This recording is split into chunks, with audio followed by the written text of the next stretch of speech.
عمرانی حوالے سے خاص طور پر علامہ اقبال نے ماضی کو پوری طرح سے اپنی گرفت میں لیتے ہوئے جو اپنے نظریات کو پیش کیا ہے وہ تاریخ اسلامی میں ایک واحد مثال ہے. جی اگر علامہ اقبال کو ہم حضرت علامہ کو ہم ان کے نظریات کے حوالے سے ان کا تعارف دیکھیں تو ہمیں نظر آتا ہے کہ ان کی تاریخ کے اوپر بڑی گرفت ہے، نہ صرف تاریخ انسانی پہ بلکہ 1400 سال کی اسلامی تاریخ کو بھی وہ بڑی اچھے طرح سے انہوں نے اس کو کھنگالا ہوا ہے.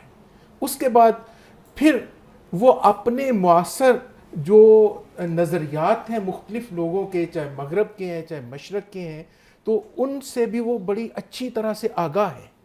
اور پھر اس کی وجہ یہ بھی تھی نا وہ باہر سے پڑھ کے بھی آئے تھے. جی بالکل باہر سے پڑھ کے بھی آئے، لیکن اور بھی بہت سارے لوگ تھے جو باہر سے پڑھ کے آئے، لیکن دیگر لوگوں میں سے جو باہر سے پڑھ توہین نہ کے ہو آئے. جائے میری طرف سے، میں اس پہ میں نقطہ نہیں نہیں میں توہین کرنا تو ہمارا مقصد ہی نہیں ہے نا. نہیں کچھ لوگ جاتے ہیں، چلو میں تھوڑا سا ادب کے دائرے میں رہ کے بات کر لیتا ہوں. کچھ لوگ صرف پڑھنے جاتے ہیں. علامہ اقبال کو اللہ پاک نے سب کچھ دے دیا، اور کچھ لوگ اسی دنیا کو، وقت کو سب کچھ سمجھتے ہیں.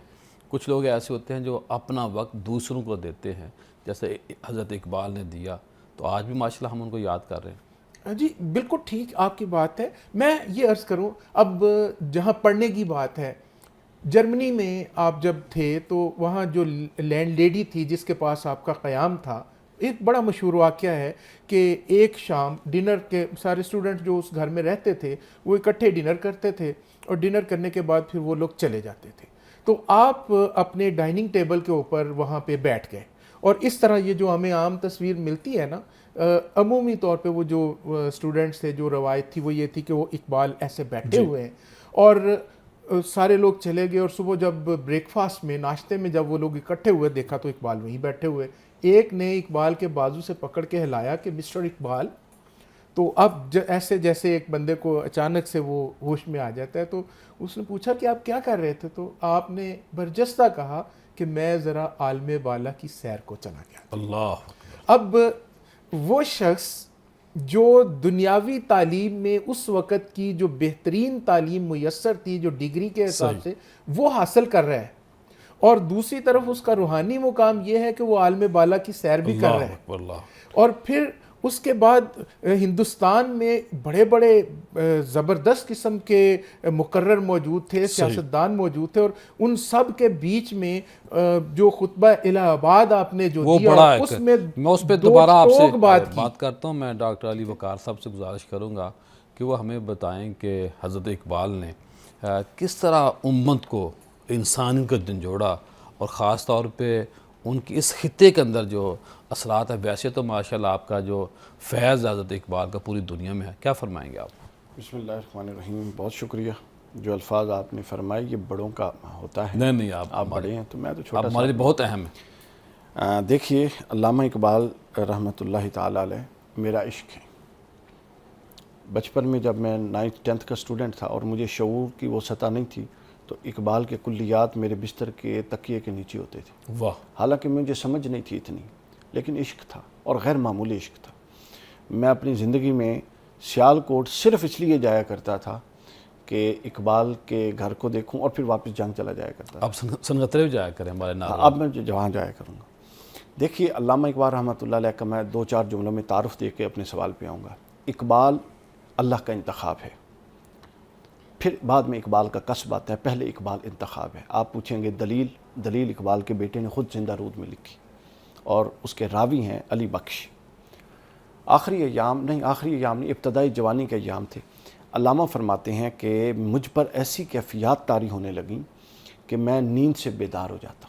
جس طرح کوئی مجھے جھنجھوڑ آئے میں بیٹھا رہتا، حتیٰ کہ میرے دائیں بازو میں لرزہ طاری ہو جاتا، اور میں قلم اور دوات اٹھاتا تو جو آمد ہو رہی ہوتی، جب تک میں اس کو ضابطۂ تحریر میں نہ لے آتا مجھے اطمینان نہ ہوتا. اللہ اکبر.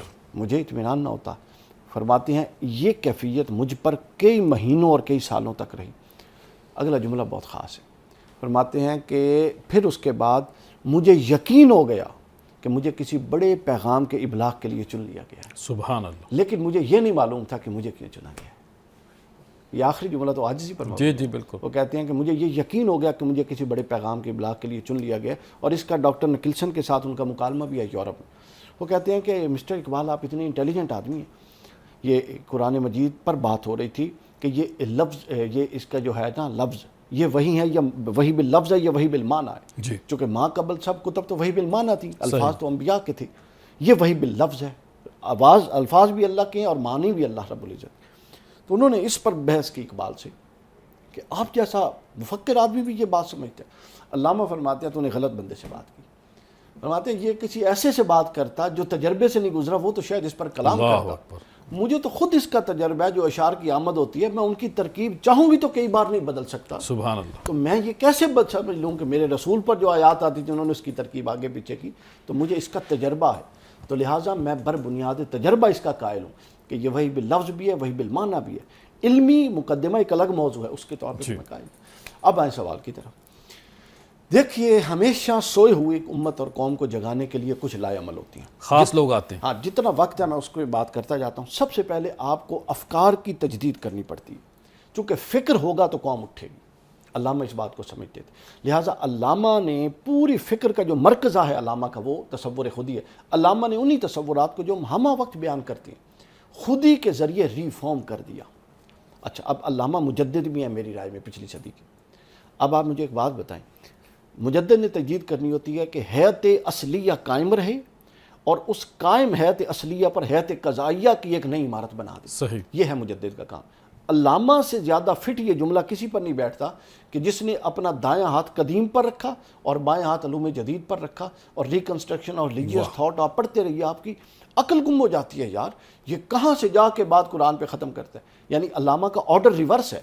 ہمارا آرڈر کیا ہے؟ قرآن سے بات شروع کر کے دوسرے پہ جاتے ہیں. علامہ ریورس آرڈر میں چلتے تھا کہ مغربی مفکر کے نقطے کو لے کر بحث کر کے بالآخر اس کو قرآن پر لے کر آتے. تو سب سے پہلے افکار کی تجدید ہونی چاہیے. علامہ نے تصور خودی کے ذریعے افکار کی تجدید کی سب سے پہلے. اس کے بعد ان افکار کے اندر جو سب سے ملیا میٹ ہوا وہ پہلو تھا وہ شعوری پہلو تھا. ہر شے رسم بن چکی. علامہ نے اس پر کتنی بات کی. آپ دیکھیں اشعار کا ٹائم نہیں ہے. رہ گئی رسم ازاں روح بلالی نری. وہ کہتے ہیں وہ رسم ہر موجود ہے. اب ہماری ہر دینی قدر اور ہر دینی عمل ایک رسم کے طور پہ ادا ہوتا ہے. جھنجھوڑا ہر لمحے. علامہ نے کہا کہ اس رسم کے اندر جب تک جان اور شعور نہیں ڈالو گے کہ یہ کر کیوں رہے ہو، اس کی حیثیت کو نہیں سمجھو گے تو اس کے اندر سے وہ بات نہیں آئے گی. صحیح. پھر علامہ نے شعور بیدار کرنے کے لیے مختلف پہلوؤں پر کام کیا، جس میں ایک غالب پہلو یہ تھا چونکہ اس وقت اس تناظر میں وہ پوری ایسٹ انڈیا کمپنی کی حکومت تھی اور مغربی مرعوبیت آخری سطح پر تھی. علامہ وہ واحد، حالانکہ سر سید احمد خان سے ہمیں مذہبی بہت اختلاف ہے، علمی طور پہ انہوں نے کام کیا. سر سید جیسا بندہ بھی اس رو میں بہ گیا. اقبال نے ان میں بیٹھ کر ان کو خطبے دے کر ان کی یونیورسٹیوں میں پڑھا کہ ان کی فکر اور ان کے کلچر. ڈاکٹر صاحب کی یہ بھی بہت بڑی خوبی ہے کہ ان کو ماڈرن بھی مانتے ہیں اور رائٹ والے بھی مانتے ہیں، لیفٹ والے بھی مانتے ہیں. انہوں نے کوئی گوشہ چھوڑا ہی نہیں ہے اور جو سب سے اہم بندہ ہوتا ہے اس کی خوبی یہی ہوتی ہے کہ سارے اس کو مانتے ہیں. پروگرام کا سلسلہ جاری ہے، ملتے ہیں بریک کے بعد. بریک کے بعد خوش آمدید خواتین حضرات. آج موضوع ہے حضرت علامہ محمد اقبال رحمۃ اللہ تعالی علیہ کا یوم وصال ہے 21 اپریل. تو ہم نے سوچا کہ ہم آپ کی ذات کو خراج تحسین پیش کریں. میں ڈاکٹر صاحب آپ سے پوچھنا یہ چاہتا ہوں کہ ایک اقبال کا خودی اور ایک شاہین، اس کے اوپر بڑا آپ نے زور دیا، کیا فرمائیں گے آپ؟ جی بالکل، انہوں نے خودی کے اوپر بات کی ہے اور انہوں نے شاہین، ایکچولی شاہین ایک جو پرندہ ہے نا، اس کی زندگی جو ہے اس کے اوپر اگر غور کریں، جیسے وہ کہتے ہیں کہ تو شاہین ہے پرواز ہے کام تیرا، یا جب وہ کہتے ہیں کہ نہیں ہے تیرا نشیمن قصر سلطانی کے گنبد پر، تو شاہین ہے بسیرا کر پہاڑوں کی چٹانوں پر. تو یہ شاہین اصل میں ایک تو وہ مردہ نہیں کھاتا، کسی کا کیا ہوا شکار نہیں کھاتا، زندہ شکار پکڑتا ہے، خود پکڑتا ہے اور خود کھاتا ہے، تھکتا نہیں ہے. پرواز جو ہے اس کی وہ سب سے زیادہ بلند ہے. جتنے آسمان میں اڑنے والے پرندے ہیں ان میں سب سے بلند پرواز اس کی ہے.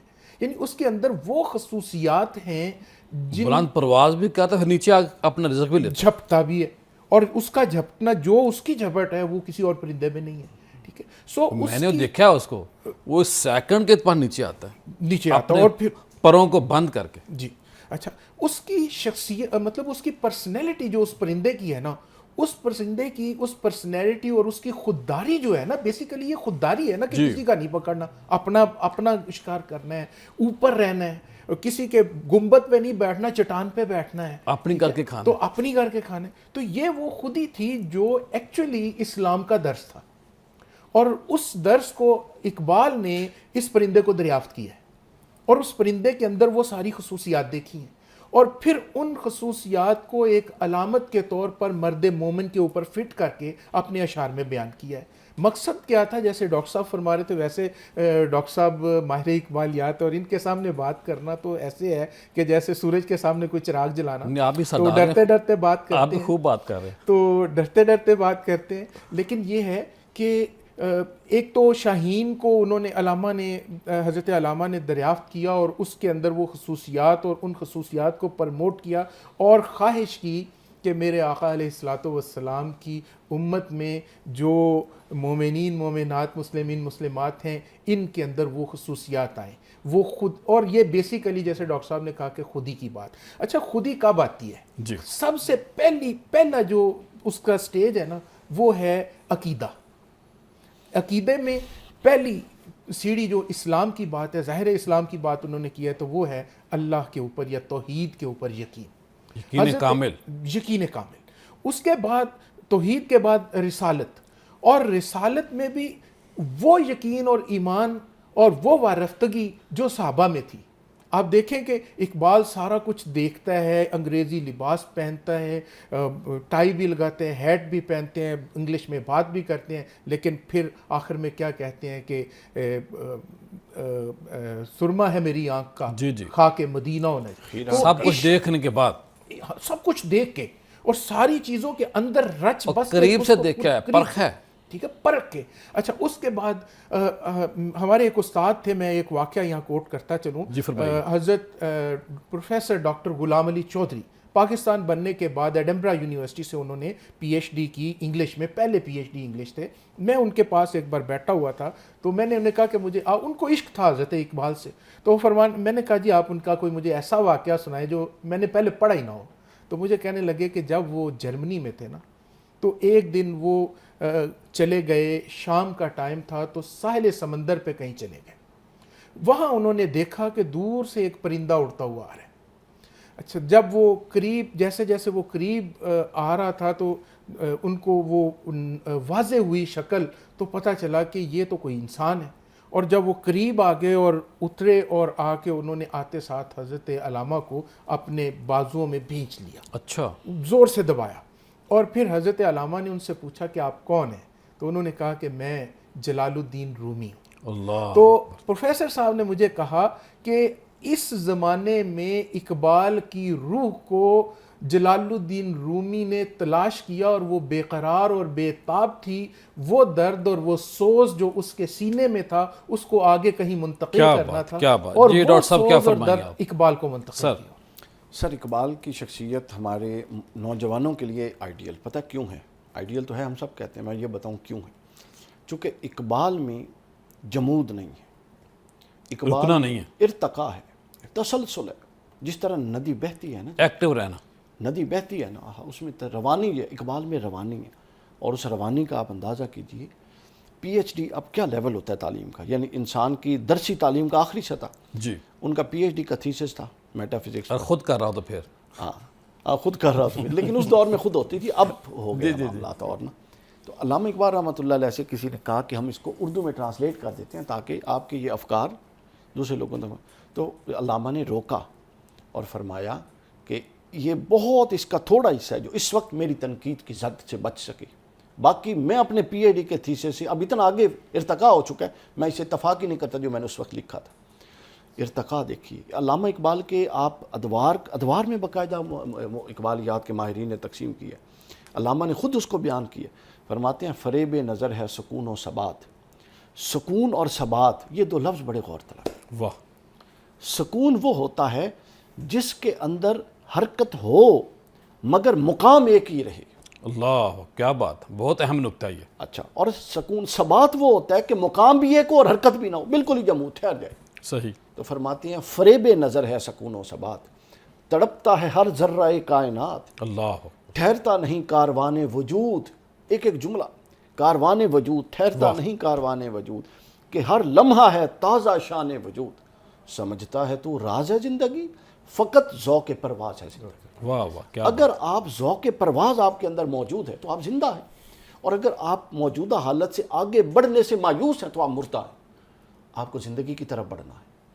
وہ کیا کہتا ہے کہ وہ لیلا بھی ہم نشی ہوں تو محمل نقل قبول ہائے ہائے کیا بات ہے۔ ہیں، اے راہ نورد شوق منزل نہ کر۔ منزل کیا ہوتا ہے؟ مومن بندے مومن کی تو منزل ہی نہیں ہے، گزر جا عقل سے آگے کے یہ نور، مومن کب چلتے رہنا چاہیے، چراغ راہ ہے منزل نہیں مومن ہے۔ پانی تازہ پانی کی اقبال مانند ہوتا فکر میں منزل کا تصور بھی نہیں ہے۔ آپ پوائنٹ سمجھیں، اقبال کے فکر میں منزل کو وہ فریب نظر کہتا ہے، جو سمجھ کے رک گیا وہ فریب کا شکار ہو گیا، وہ اپنی ذات اور اپنے نفس کے اس میں آ گیا، شکار میں آ گیا، اور نفس کی شرارت کا شکار ہو گیا، جو یہ سمجھ گیا کہ اب وہ منزل کو پا گیا۔ تو لہٰذا اقبال کا پیغام یہ ہے کہ جمود نہیں، ٹھہراؤ نہیں، ٹیکنالوجی کو سیکھیں، چلتے رہنا ہے۔ آگے چلیں، اپنی فیلڈ میں اپنے آپ کو پالش کریں۔ میں انگلش کی کتاب پڑھ رہا تھا، انگریز کسی مفکر کی تھی، تو اس نے کہا کہ یہ ضروری نہیں ہے کہ آپ راکٹ بنائیں کہ دنیا کا سب سے بڑا بنے۔ اس نے مثال دی کہ اگر یہ کوٹ کی نہیں ہوتی جس سے چوہوں کو پکڑتے ہیں، انہوں نے کہا انگلینڈ میں ایک بلینئر ہے، اس وقت ہے، اس کی اب تیسری نسل چل رہی ہے، وہ پرانی کتاب ہے 100 سال۔ اس نے کہا میرے دور میں ایک شخص یہ بناتا تھا اور وہ اس میں اتنا پرفیکٹ تھا کہ یورپ کے 28 ملکوں میں وہ امپورٹ کیا بات ہے ڈاکٹر صاحب، دل خوش کر دیا آپ، وہ کہتا ہے کہ آپ جو کام کریں یہ ٹکا کے کریں، یہ نہیں کہ آپ کر کے آ رہے ہیں۔ روتے نہ رہیں ہاں کہ آج یہ کرنا ہے کل وہ یہی نہ کرنا ہے کریں، اور پرسوں ہر یہ روز سے دن کرنا اپنی ہے، یکسو ہو کے کام کریں، جو کریں ایسا کریں کہ آپ جیسا کوئی اگر دل نہیں کرتا چھوڑ دیں۔ دل نہیں کرتا چھوڑ دیں، لیکن جو کریں ایسا کریں کہ لوگ کہیں یار کام تو یہ ہوا ہے۔ تو لہٰذا علامہ فوکسڈ ہیں، علامہ اسپیشلائزڈ فکر کی طرف ہیں، اور علامہ مسلسل پروگریسو آدمی ہیں، وہ رکنے کو پسند نہیں کرتے۔ اور پھر وہ کہتے ہیں، اچھا پھر دوسری علامہ کی شخصیت کی خوبی ہے کہ قرآن قرآن اور قرآن ہیں۔ وہ کہتے ہیں کہ گر تمہیں خواہی مسلمان زیستن نیست ممکن جز بقرآن زیستن۔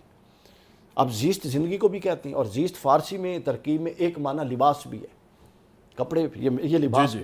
تو علامہ کہتے ہیں کہ اب میں اس کو زیست کے معنی میں لیتا ہوں۔ علامہ کہتے ہیں کہ تو اس وقت تک مسلمان نہیں ہو سکتا جس وقت قرآن اور تیرا تعلق یوں نہ ہو بن جائے جس طرح تیرا اور تیرے لباس کا تعلق۔ اللہ اکبر، یعنی میرے سر سے پیر تک بتائیں میرے لباس سے کچھ جدا ہے، میرے وجود ہر کا چیز کور ہے، ہر چیز یوں قرآن ساتھ لگے نہ، بلکہ قرآن ڈھانپ لے ہر شے کو۔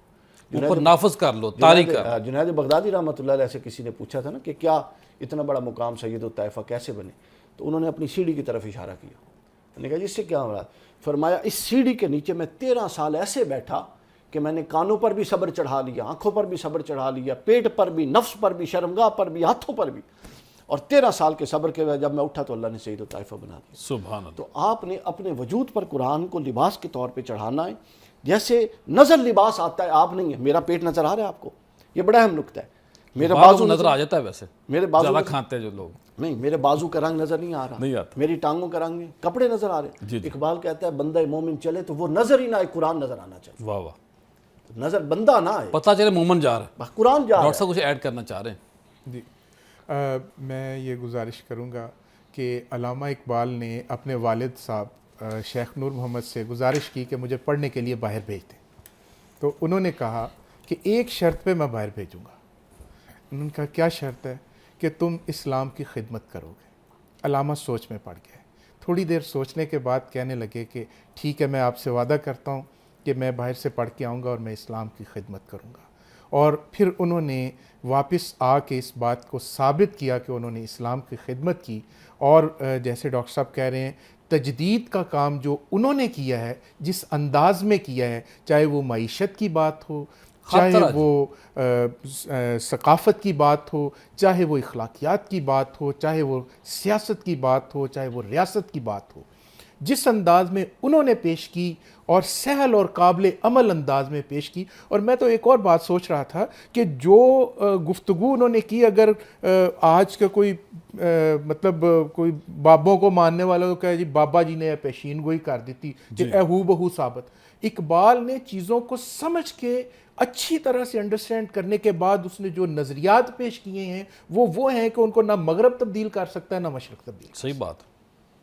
بریک کے بعد خوش آمدید خواتین حضرات، آج ہم بات کر رہے ہیں حضرت ڈاکٹر محمد اقبال رحمۃ اللہ تعالی علیہ کی ذات گرامی کے اوپر. آپ کی ذات بہت وسیع ذات ہے، آپ کا جو مقام اور مرتبہ ہے بہت زیادہ ہے. ابھی جس طرح ڈاکٹر صاحب نے بات کی، علی وقار صاحب بھی فرما رہے تھے، کوئی شعبہ انہوں نے چھوڑا ہی نہیں ہے.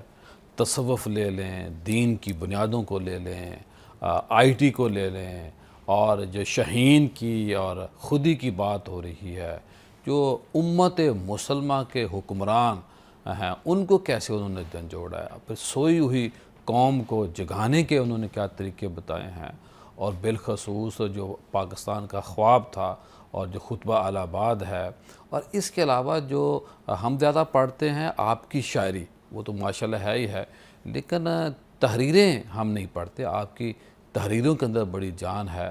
اور حضرت علامہ اقبال کی جب بات ہوتی ہے تو کئی لوگوں کا منہ بن جاتا ہے، منہ بنتا رہے لیکن ہم بات کرتے رہیں گے، کیونکہ حضرت اقبال نے ہماری بات کی ہے، ہمارے دین کی بات کی ہے، ہماری قوم کی بات کی ہے. تو میں ڈاکٹر علی وقار صاحب سے پوچھوں گا کہ آج ہم کس طرح حضرت اقبال کی روح کو خوش کر سکتے ہیں، کیونکہ روح ایک ہے. جیسے آج ہم نے پروگرام کیا ہے، کوئی ان کے یاد میں سیمینار ہوں گے، کانفرنسیں ہوں گی، بہت اچھی بات ہے. کچھ میں یہ سمجھتا ہوں کہ ہمیں یہ چاہیے کہ کچھ ایمرجنسی نافذ کی جائے اقبال کی فکر کو لے کے. انتہائی معذرت کے ساتھ ہم اپنے اوپر جو ایجوکیشن ہے وہ فرض نہیں کر رہے. کچھ ہمیں ایسی چیزیں، ایسے فتاوی جات ہر 15-20 سالوں بعد مل جاتے ہیں کہ جی یہ ہو گیا، وہ ہو گیا. ایجوکیشن جب تک ہم اپنے اوپر فرض نہیں کریں گے تو اس وقت تک میرا خیال ہے مسائل کا حل نہیں نکل سکتا. آپ اس حوالے سے کیا فرمائیں گے؟ دیکھیں جی، علامہ اقبال کی فکر پہاڑ اور گلے سے شروع ہوتی ہے اور مالا اعلیٰ پہ جا کے ختم ہوتی ہے. تو آپ کو ہمیں ایک نصاب مرتب کرنا چاہیے، بچوں کو اقبال پڑھائیں تاکہ بچے خود دار بنیں.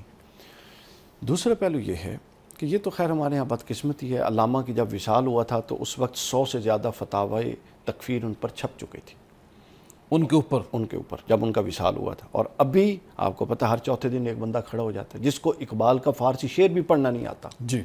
اور اقبال اس کے اندر اتنی بھی دسترس نہیں کہ وہ ریکنسٹرکشن آف ریلیجیس تھاٹ سمجھ کے اس پر تنقید کر سکے. وہ بخیلی ہے، یہ رضا کی نہیں، ایک شعر پکڑتا ہے جی اور اس پر فتوی کفر تقریر. یہ تو اس قوم کا حال ہو گیا. جو قوم اپنے محسنوں کے ساتھ یہ کرتی ہے، دماغ چھوٹے ہیں ہمارے، ہاں پھر اس قوم کے ساتھ یہی کچھ ہوتا ہے، ذہن چھوٹے ہیں. علامہ کی فکر کا ایک پہلو جو آج سب سے اہم ہے، میں نے گفتگو میں کوشش کی ہے کہ ہر چنک میں ایک پہلو پر بات کروں، وہ ہے تنقید اور نقد کا پہلو. علامہ کے ہاں یہ بڑا زبردست فلسفہ ہے. اہل تصوف، ہمارے اہل مذہب اور جدید، ان تینوں کو چاہیے. اہل تصوف کے ہاں تنقید کا تصور ہی ختم ہو چکا ہے، وہ بے ادبی ہے ساری تنقید، بدقسمتی، کہتے اوف نہیں کرنی، اوف نہیں کرنی. اس کے بعد جو جدید لوگ ہیں ان میں یہ کچھ نہ کچھ پایا جاتا ہے، مذہبی لوگوں میں یہ کم ہے. علامہ نے دیکھیں تنقید کی، تنقید جب مثبت ہو جائے تو اس کو تنقید کہتے ہیں. آپ دیکھیں مذہبی فکر پہ اقبال نے تنقید کی اور اس کی تنقید کی، بتایا کہ صحیح کیا ہے اور رسم و رواج کیا ہے. تعلیم پر اقبال نے تنقید کی اور اس کی تنقید کی اور بتایا. بلکہ علامہ اقبال رحمۃ اللہ علیہ ایک کانفرنس میں شریک تھے اور اس میں ہندوستان کا نظام تعلیم کا ایک مسودہ پیش آیا، علامہ جس پر میں نام نہیں لیتا، بڑے بڑے مسلم سکولرز نے دستخط کی، علماء نے. اقبال نے کہا کہ یہ جو مسودہ ہے تعلیم کا، ابھی آپ نے تعلیم کی بات کی جی، وہ کہتے ہیں یہ میری مسلمان قوم کی دینی ضروریات اور معاشرتی عمرانی ضروریات سے مطابقت ہی نہیں رکھتا. یہ تو ایسا مسلمان بنائے گا جو اپنے یا معاشرے سے کٹا ہوا ہوگا یا معاشرے سے متعلق بدگمان ہوگا. اور اس میں آپ اس کو وہی ویسے ہاں آپ اس کو سیلف سینٹرڈ بنا رہے ہیں. یعنی اس میں دین یہ تھا کہ آپ کے سامنے کوئی کسی کو مار رہا ہے تو آپ کا اس سے تعلق نہیں ہے، آپ 5 نمازیں پڑھ رہے ہیں کہ نہیں، آپ وقت کے تسبیح اور وظائف پڑھ رہے ہیں کہ. تو اقبال نے تعلیم پر تنقید کی. پھر اقبال نے کلچر پر تنقید کی، تہذیب تمدن پر تنقید کی، اپنی مسلم تہذیب کے بھی نقص کو واضح کیا. اور یورپ میں جہاں گئے تھے اور واپس آ کے کہا خیرہ نہ کر سکا مجھے جلوہ دانش فرنگ، اللہ اکبر، سرمہ ہے میری آنکھ کا خاک مدینہ و نجف. اقبال کے انتخاب دیکھیں، کوئی لفظ بھی لا سکتا تھا، مدینہ کو چنا اور نجف کو چنا. سبحان اللہ. یعنی اقبال کی ایک آنکھ مدینہ دیکھتی ہے اور ایک آنکھ نجف دیکھتی ہے. اللہ، مدینہ میں سکون اور ٹھہراؤ ہے، نجف میں جلال اور باطل کو للکارنا ہے. صحیح بات. تو اقبال میں یہ دونوں پہلو موجود ہیں. تو علامہ اقبال جو ہے یہ روح عصر ہے. اقبال کی فکر آپ دیکھیں انسان کے جانے کے بعد اس کی فکر جو ہے وہ 100-150 سال کے بعد دم توڑ جاتی ہے. مجددین جتنے بھی ہیں اللہ تعالیٰ نے ہر ایک کو قبولیت دی، لیکن اس کے بعد ان کی فکر بیٹھی اور اگلا بندہ آیا. اقبال کا یہ امتیاز ہے، اور میں پیشین گوئی کر رہا ہوں کہ ہر نئی صدی میں اقبال پر کام بڑھتا جائے گا انشاءاللہ. 3 ایسی شخصیات ہیں امت محمدیہ صلی اللہ علیہ وسلم میں جن کو مغرب میں جو لوگ مغرب میں ہو کے آئے ہیں اور پڑھ کے آئے ہیں، میں وہاں سے ہو کے آیا ہوں، جتنا وہ ریگارڈ اور سمجھتے انڈرسٹینڈنگ ہمارے ہاں بھی نہیں ہے. اس میں ایک ہے مولانا روم رحمۃ اللہ، ایک ہے اقبال اور ایک ہے شیخ ابن عربی. ٹھیک ہے، اور تینوں ایک سلسلے اور ایک قبیل سے ہیں. دیکھیں بالکل ایسی ہے. تو لہٰذا پرابلم یہ ہے کہ اقبال کو سمجھا. ہمارے ہاں انڈرسٹینڈنگ کوئی نہیں ہے. ہم جناب ایک جملہ سنتے ہیں، اس سے متعلق رائے کم کر لیتے ہیں. شعوری طور پہ کمزور لوگ ہیں، مطالعے سے دور ہیں، فہم اور فراست سے عاری ہیں، جذباتی قوم ہے، مذہبی جذباتی لوگ. ایک بات سنا ہلا رولا ڈال دیا. جس سے وابستگی ہے اس کے مد مخالف کو مسلمان جاننے کے لیے تیار نہیں ہے، فکر مخالف کو سمجھنے کے لیے تیار نہیں ہے. تمہاری دریچے کیسے کھلے؟ آپ یہ کیوں سمجھ لیتے ہیں کہ سارا ہی خیر آپ کے پاس ہے؟ علامہ اس لیے اپنے علامہ عقل کل سمجھتے ہیں. ہاں، علامہ اس لیے علامہ ہے کہ علامہ نے مغرب سے بھی جام پیے، مشرق سے بھی جام پیے، افریقہ سے بھی جام پیے، یورپ سے بھی جام پیے، اور پھر ان سب کے اندر جو صحیح مغز تھا جوہر وہ ملا کے ایک نیا جام بنایا جس کو ہم خودی یا فکر اقبال کہتے ہیں. جناب ڈاکٹر صاحب کیا فرمائیں گے؟ جی میں گزارش کروں گا کہ ایک چیز جب پاکستان ایک بہت بڑی حقیقت ہے اور پاکستان کا جو نظریہ پیش کیا وہ حضرت اقبال نے پیش کیا اور یہ ان کا ایک بہت بڑا کریڈٹ ہے.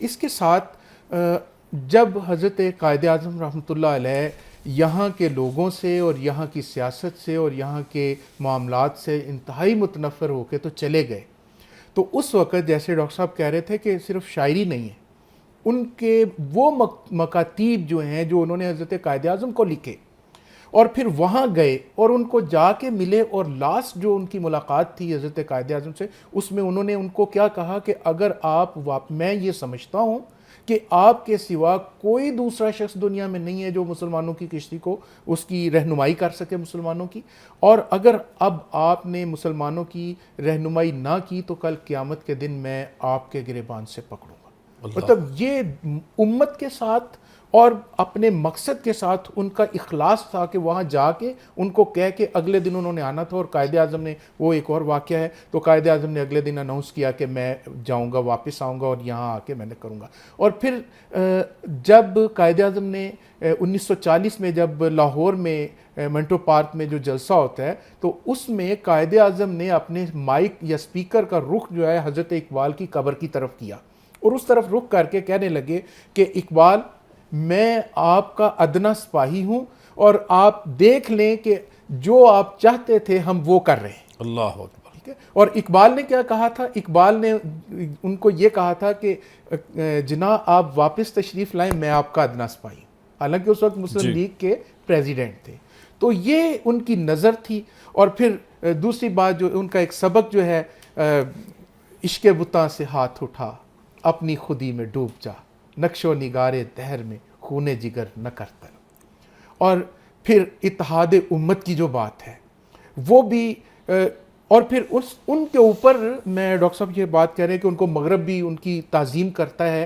اب یہ دیکھیں کہ کوئی ایک مسلم لیڈر وہ بتا دیں جس کے اوپر پوری امت جو ہے متفق ہو. اقبال کے اوپر ہے، لیکن اقبال کے اوپر پوری امت، ایون ہمارے پاس ایک ڈیلیگیشن آیا ایران سے، تو وہ ہر بات کے ساتھ اقبال کی کوئی نہ کوئی مصرع، کوئی شعر، کوئی بات وہ کہیں کہ ہم تو حضرت علامہ کو جو ہے وہ اس طرح سے مانتے ہیں جیسے سعدی و شیراز کو مانتے ہیں، ان سے کم نہیں سمجھتے، ہم آپ سے زیادہ ہم ادھر کام کر رہے ہیں. ٹھیک ہے، مغرب ان کے اوپر کام کر رہا ہے، یہاں تمام مکاتب فکر ان کے اوپر کام کر رہے ہیں. تو مجھے وہ واقعہ یاد آ جاتا ہے جب وہ حضرت میاں شیر محمد شرخوری رحمۃ اللہ علیہ کے پاس گئے تو میاں صاحب کو کہنے لگے کہ یہ لوگ میرے اوپر کفر کے فتوے لگا رہے ہیں. تو میاں صاحب نے کہا کہ آپ فکر نہ کریں، ایک دن آئے گا یہ سبھی آپ کے اشعار اپنی مساجد کے ممبروں پہ کھڑے ہو کے تو پڑھا کریں گے. اب تو تقریر مکمل نہیں ہوتی ہے، مکمل ہی نہیں ہوتی ہے کسی بھی مکتبہ. اچھی بات ہے. ٹھیک ہے. تو سو اقبال وہ امت کی وحدت کی ایک علامت کے طور پہ بھی پیش کیے جا سکتے ہیں. اقبال کو ایک مبلغ اور مفسر کے طور پہ پیش کیا جا سکتا ہے. اقبال کو ایک مفکر کے طور پہ پیش کیا جا سکتا ہے. اقبال صحیح معنوں میں حکیم الامت ہیں. اقبال ترجمان حقیقت ہیں. اور اقبال شرق و غرب کا امتزاج ہیں. اور پھر انہوں نے جو نظریہ اور جو فکر انہوں نے دی ہے وہ ایسی فکر ہے جو قابل عمل ہی نہیں ہے بلکہ وہ لازوال بھی ہے. ڈاکٹر صاحب کیا فرمائیں گے جو شعر ہے اقبال کا کہ یورپ کی غلامی پہ رضامند ہوا تم، مجھ کو تو گلہ تجھ سے ہے یورپ سے نہیں. اس کا کوئی سادہ اور آسان الفاظ میں ہمیں مفہوم سمجھائیں. دیکھیں نا، بات تو اقبال نے واضح کر دی کہ ایک بندہ کنویں میں گرنے کے لیے دوڑ رہا ہو تو کنویں سے گلا تھوڑی ہو سکتا ہے. کنویں کے اندر گند یا صاف پانی جو بھی ہے وہ تو کنویں کا اپنا ہی مقدر اور حصہ ہے. تو عقل تو اس کو کرنی چاہیے جو دوڑ کے اس کی طرف جا رہا ہے. تو علامہ اس پر متشکک ہیں کہ یورپ کی ایسی کیا ہے جس نے تجھے اتنا خیرہ کر دیا ہے، تجھے اتنا متاثر کر دیا، اور تجھ کو صلاح الدین ایوبی متاثر نہیں کرتا، عمر بن خطاب متاثر نہیں کرتا، عمر بن عبدالعزیز متاثر نہیں کرتا، علی ابن ابی طالب متاثر نہیں کرتا، اور تجھے یورپ کے لوگ متاثر کرتے. تو یہ علامہ کے بار بار علامہ کی یہ جو تنقیدی فلسفے پر میں نے بات کی اس پر ہے، اور علامہ اس کی طرف بار بار اشارہ کرتے ہیں. یہ صرف نام نہیں لیتے کہ وہ کیا کہتے ہیں کہ کچھ ہاتھ نہیں آتا بیاہ سحرگاہی، راضی ہو رومی ہو غزالی ہو. یہ جو شعر ہے تو یہ اشارہ کر دیا انہوں نے، راضی کو پڑھو، رومی کو پڑھو، غزالی کو پڑھو. مثال اقبال کبھی کسی کو نہیں دیتا یورپ کے بدے کے. آپ دیکھیں جتنے آئیڈیلز بنائے ہیں اقبال نے، یہ بہت اہم نقطہ ہے. یہ بڑا اہم نقطہ. آپ دیکھیں نا، اس میں کوئی ایک بندہ حالانکہ اقبال کی تاریخ، اقبال کے فلسفے میں نیٹشے کا بہت ذکر ہے، ولیم جیمز کا ذکر ہے، کانٹ کا ذکر ہے، ہنری برگسان کا ذکر ہے. اس کے تخلیقی ارتقاء میں ایک ٹرین میں آ رہے تھے، اقبال اور برگسان کی ملاقات ہوئی. لیکن اقبال کو پتہ تھا کہ ان سے میں نے مذاکرہ کرنا ہے، علمی مجادلہ کرنا ہے، سیکھنا ہے، سکھانا ہے، مگر میرے آئیڈیل رومی غزالی ہیں اور کچھ ہاتھ نہیں آتا بیاہ سحرگاہی.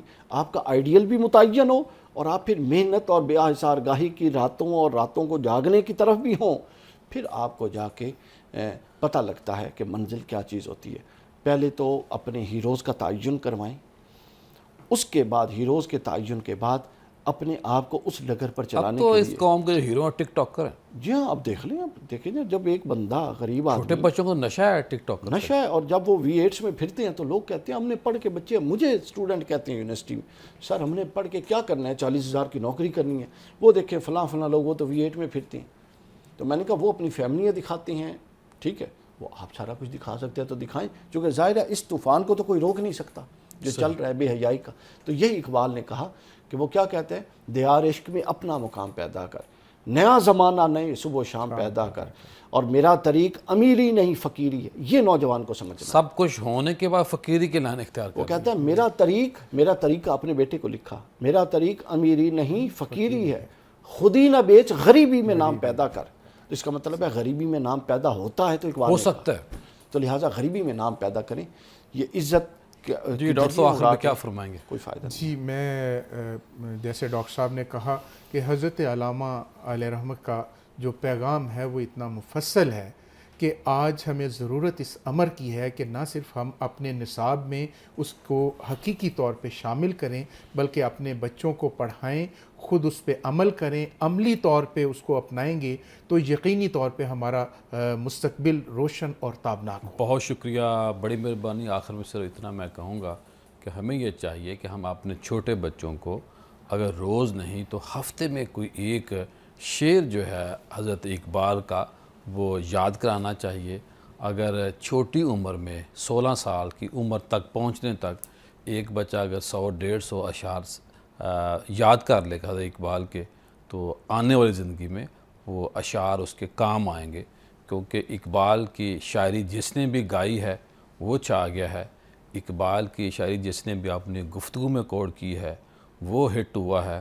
اقبال کی شاعری کو جس بندے نے اپنی تحریر میں لکھا ہے وہ بھی باکمال لوگ ہوئے ہیں، ان کو لوگوں نے پسند کیا ہے. کل دوبارہ آپ سے ملاقات ہوگی. السلام علیکم.